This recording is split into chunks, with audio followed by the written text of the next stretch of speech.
அனைத்து வீட்டு உபயோகப் பொருட்களும் மாபெரும் தள்ளுபடி விலையில் வாங்கிடுங்கள்.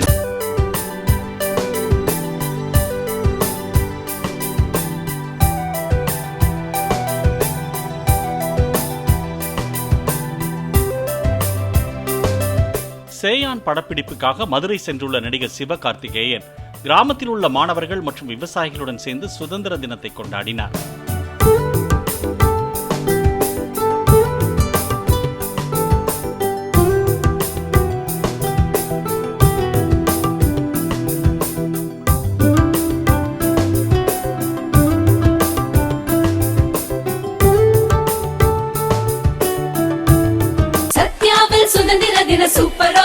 அனைத்து வீட்டு உபயோகப் பொருட்களும் மாபெரும் தள்ளுபடி விலையில் வாங்கிடுங்கள்.